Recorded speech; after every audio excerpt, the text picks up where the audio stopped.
Hi everybody, welcome to Oxford News This Week. I'm Terry Stiles, and in this week's news, a national landmark burns, and tensions continue to rise over the November 30th shooting. All that and more, the Oxford News begins right now.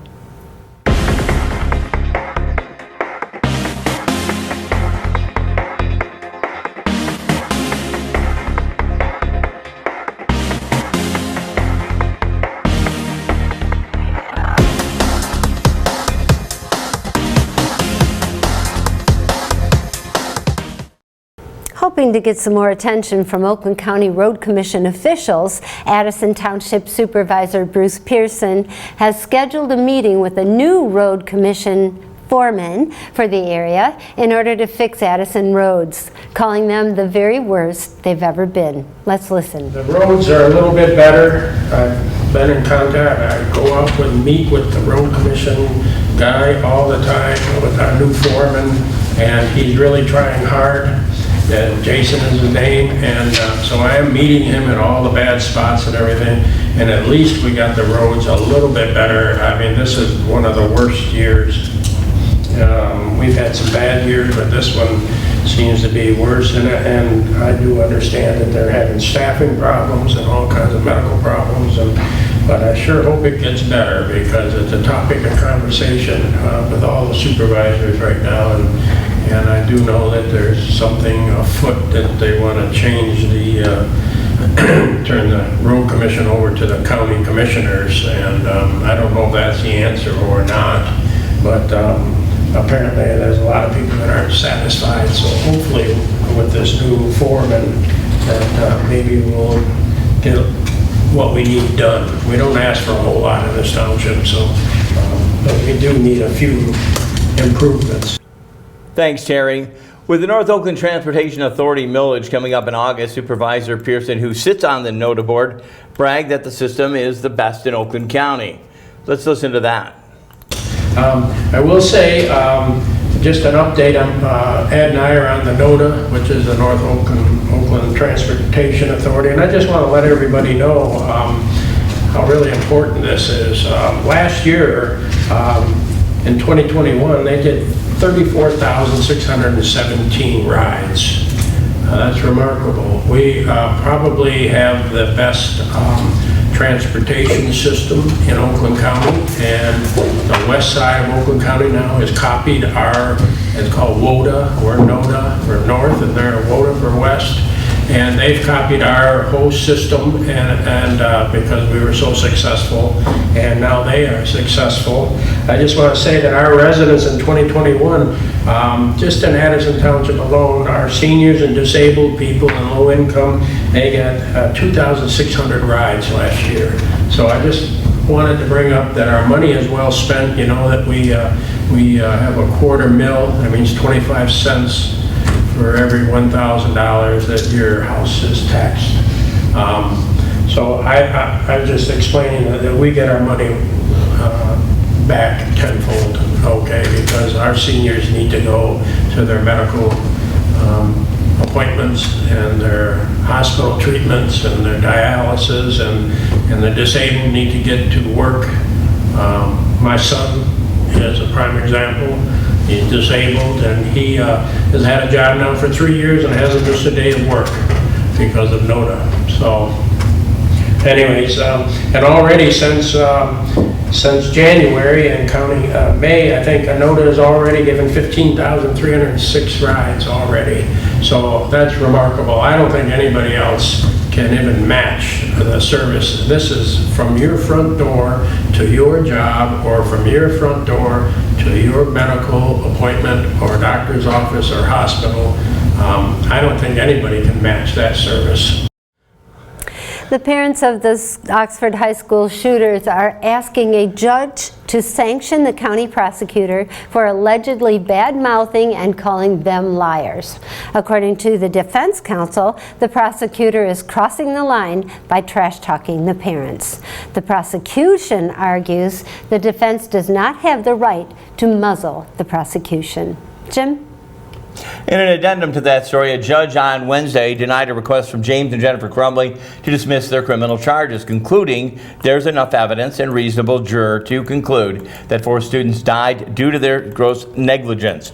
The Crumbleys argue they could not be held liable for the facts of their son, who is being charged with first-degree murder, and the defense attorney argues that charges against the Crumbleys of involuntary manslaughter is unconstitutionally vague. The couple has a court hearing scheduled for this week coming up. During their request for the change of the venue, it will be then discussed. Terry.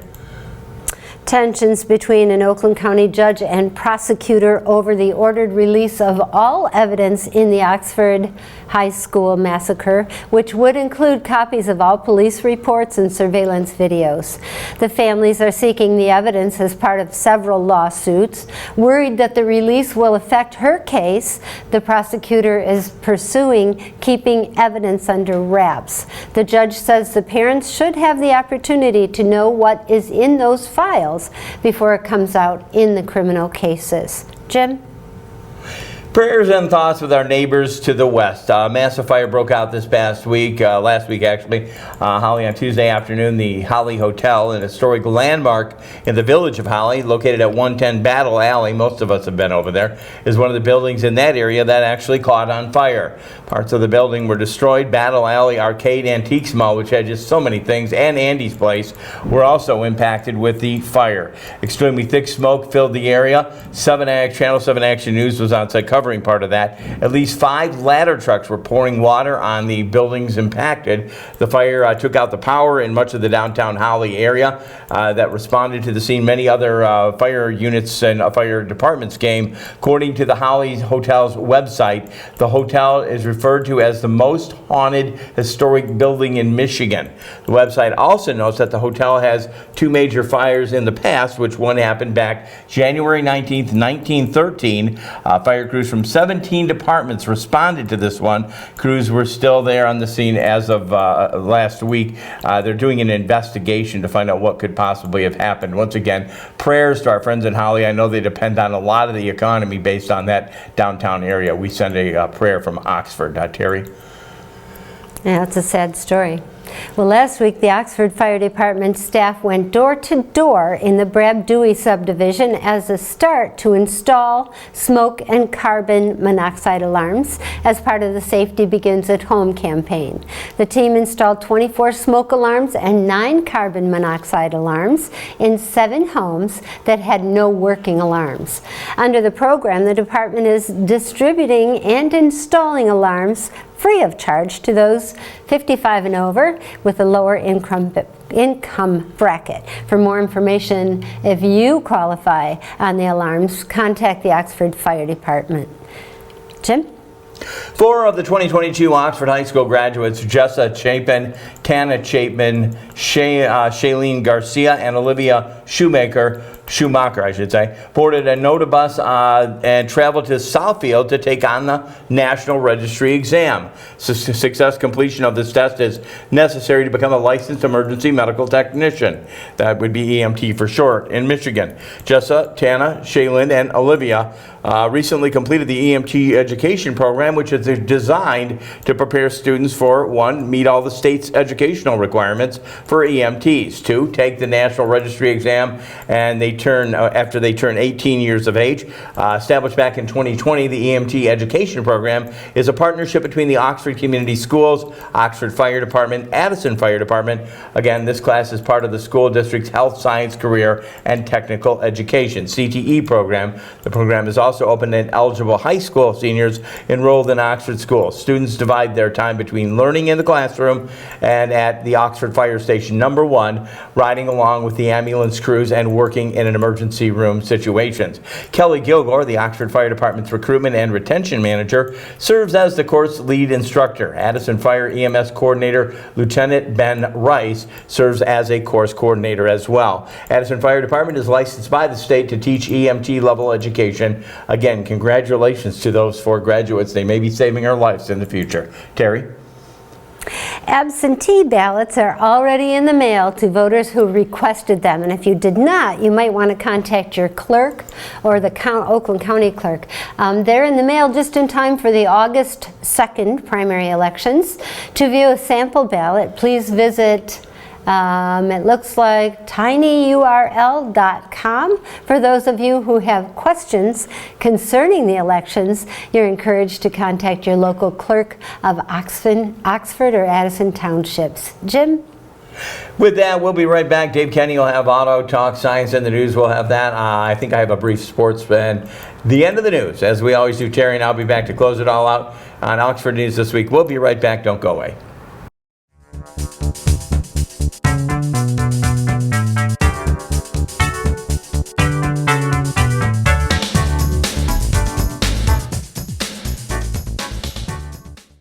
Welcome to Auto Talk. I'm Dave Kenny, and these stories are taken from Automotive News.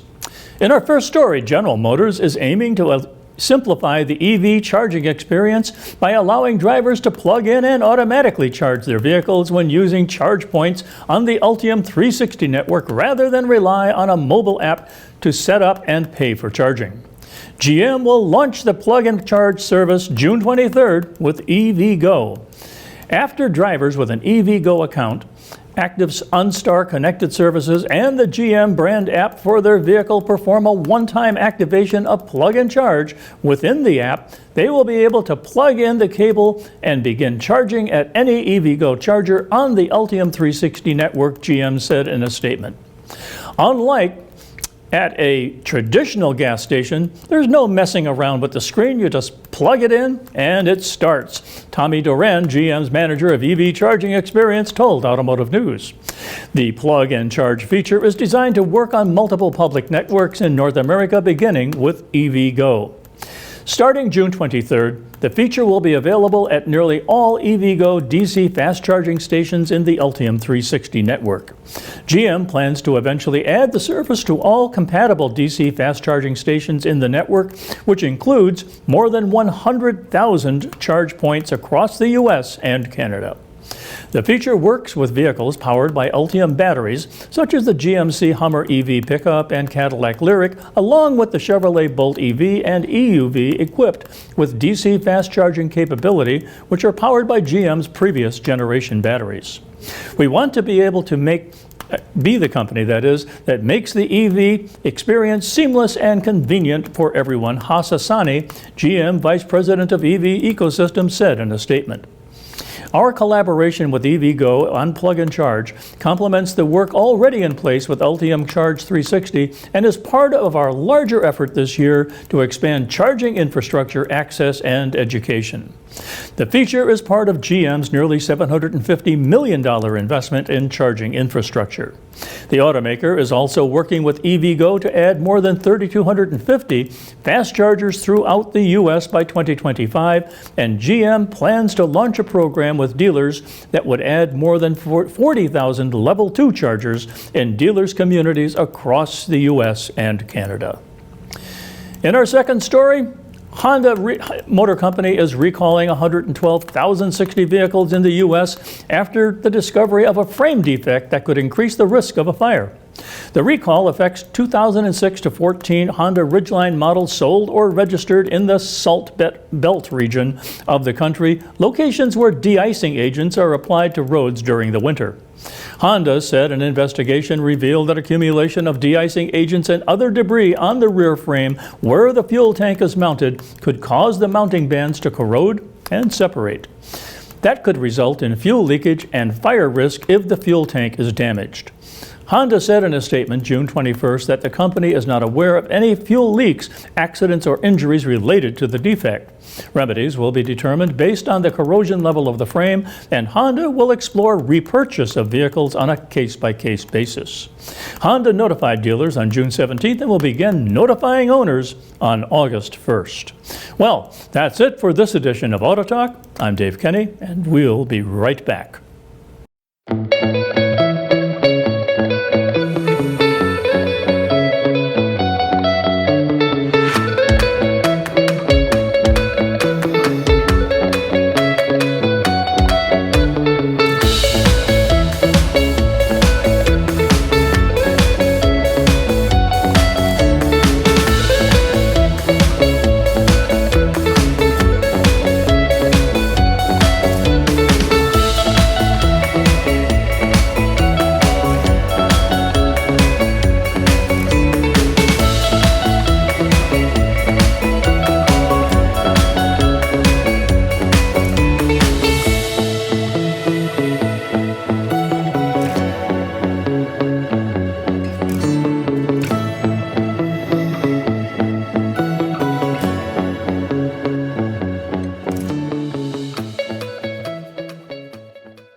Back with you on sports. West Bloomfield's All Tire picked up a hard-fought victory last Wednesday.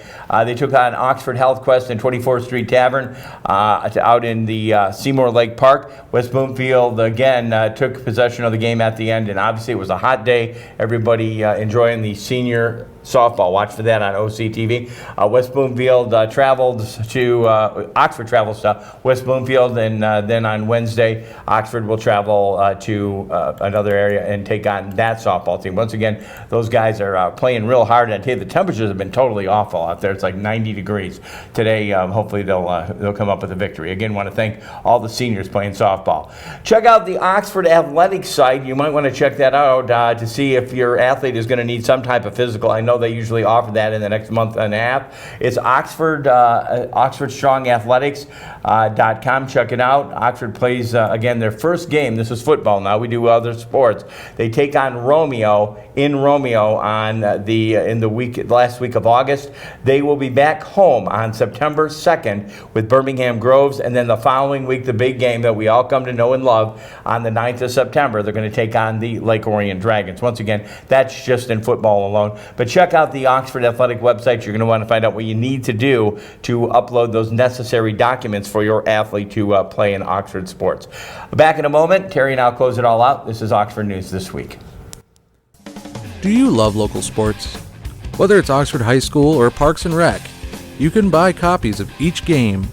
To purchase your copy, call us at 248-628-9658 or give us an email at manager@occtv.org or talk to us at the next game. Hopefully we'll see you there. Welcome to Science in the News. I'm Dave Kenny, and this story is taken from New Scientist. It's unclear whether dietary supplements help protect against cancer or cardiovascular disease in most adults, and one kind of supplement may actually increase cancer risk, according to updated recommendations from the U.S. Preventative Services Task Force. More than half of U.S. adults take supplements. Many perceive them as beneficial to their health and as a way to fill nutrient gaps in their diet. The new guidelines challenge this widely held perception. The task force is made up of 16 independent medical experts and provides guidance on preventative health measures such as screenings, counseling services, and medication. To develop the latest recommendations, it reviewed 84 studies on supplement use, 54 of which were published after the group last issued advice on the supplements in 2014. For most vitamin and mineral supplements, including combinations like multivitamins, we couldn't find enough evidence to recommend for or against their use in preventing cardiovascular disease and cancer, with some exceptions, the organization's vice chair, Michael Berry, told New Scientist. The task force specifically recommended against vitamin E and beta-carotene supplements. It found vitamin E supplements had no beneficial effect in preventing premature death, cardiovascular disease, or cancer. The evidence also indicates beta-carotene, a pigment converted to vitamin A in the body, may increase the risk of lung cancer in people who smoke or were exposed to asbestos, says Berry. The task force clarified that these new recommendations don't apply to those with vitamin and mineral deficiencies or people who are or may soon become pregnant. In that case, we have a separate recommendation on the use of folic acid supplements to prevent neural tube defects in the developing baby, says Berry. But for most people, dietary supplements are probably a waste of time and money, according to a commentary written by researchers at Northwestern University in Illinois to coincide with the publication of the new recommendations. We're seeing that vitamins and supplements, unfortunately, are not a silver bullet for healthy Americans, says lead author Jenny Jia. Most people do assume that vitamins are completely benign, but we can see in some cases that they can be harmful. Taking supplements may also provide people with a false sense of security, says Berry. As a result, they may forego other more effective measures for preventing cancer and cardiovascular disease, like eating a healthy diet high in fruits and vegetables, exercising, and following recommendations for cancer screenings. So, take note. Well, that's it for Science in the News. I'm Dave Kenny.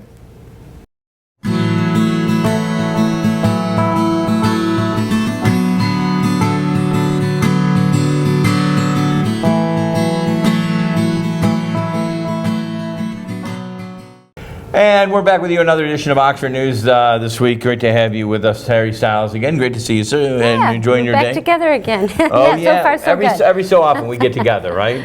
Yeah. Sad story, I mean, out of Holly. When you just Oh, my tear, I goodness. turned the tube on and I was like, you know, I used to take my kids who are now like 28 and 31. We would go out there. They have, it's in the winter. It's called the Dickens Festival with Scrooge and all that. Sure, and you used to go into that little mall area and you could pick up a trinket or two. That was always a fun thing. And then you and I, way back when. You reminded me of that. I forgot about that. That must have been 15 years ago. Well, I think I only can tell because I think we literally had to bring videotape when we went, okay? So we did an investigation of the second floor. Right. Speaking of one of the most haunted hotels in the state.